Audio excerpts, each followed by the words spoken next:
বন্ধ হয়ে পড়ে আছে রংপুর অঞ্চলের ১৪টি রেল স্টেশন। অযত্ন অবহেলায় নষ্ট হচ্ছে লালমনিরহাট ডিভিশনের এই স্টেশনগুলোর গুরুত্বপূর্ণ ভবন, আসবাব আর যন্ত্রপাতি। অথচ সেবা পাচ্ছে না অন্নদানগর ও চৌধুরানীর স্থানীয় হাজারো মানুষ। ফাহাদ হোসেন সাহসের পাঠানো প্রতিবেদন জানাচ্ছেন জয়ন্ত কর্মকার।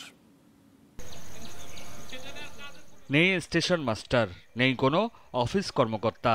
পীরগাছার অন্নদানগর স্টেশনটি এভাবেই পড়ে আছে এক যুগ।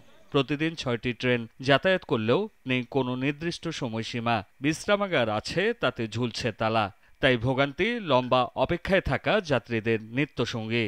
স্টেশন মাস্টার নাই, ঘরে তালা দেওয়া, আর এইখানে কোনো গাড়ি কখন আসবে না আসবে তারও কোনো ঠিক নাই। স্টেশনে কোনো দায়িত্বশীল লোক না থাকার কারণে, আমরা কোনো খবর না দেওয়ার কারণে আমাদেরকে ভোগান্তি পড়তে হচ্ছে। বসার মতো কোনো জায়গাও নাই, যে কারণে সব যাত্রী এখানে দাঁড় হয়ে থাকতে হয়। আমরা বাচ্চার কাছে নিয়ে আসি অটো বা মাটির মধ্যে বসে থাকি। টিকিট কাউন্টারে লোক নাই, মানে কোনো বাথরুমের ব্যবস্থা নাই। ট্রেন কখন আসবে সেটা জানি না, অনেকক্ষণ হয় অপেক্ষা করতেছি। এই অবস্থা উপজেলার চৌধুরানী রেলওয়ে স্টেশনেও। কয়েক বছর ধরেই স্টেশন রুমে তালা ঝুলছে। রেললাইনের দুই ধারে চেয়ে দেখে কখন ট্রেন আসবে। যখন ট্রেন দেখা যায় তখন লোকজন কাবড়াকুড়ি করে হইয়া করে রেল প্ল্যাটফর্মে দাঁড়িয়ে থাকে। গাড়ির মাথা দেখলে তখন তারা সিলেসিলি করে যে আইসো আমরা গাড়ি যাব। কোনো অ্যাপয়েন্টমেন্ট নাই, কোনো গেটম্যান নাই, এমনকি কোনো মাস্টার পর্যন্ত নাই। রেল কর্তৃপক্ষ বলছে পর্যাপ্ত লোকবল নেই, তাই ১৪টি স্টেশন এভাবে বন্ধ পড়ে আছে। তবে ধীরে ধীরে সবগুলো স্টেশন চালু করার আশ্বাস দিয়েছে তারা। অন্নদানগর এবং চৌধুরানী দুটো স্টেশন আমাদের বন্ধ আছে, লোকবলের অভাবে ইতিপূর্বে বন্ধ হয়েছিল।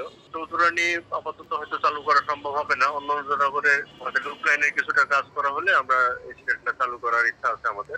স্থানীয়দের আশা পুনরায় চালু হোক বন্ধ হওয়া রেল স্টেশনগুলো, তাতে ভোগান্তি কমবে তাদের।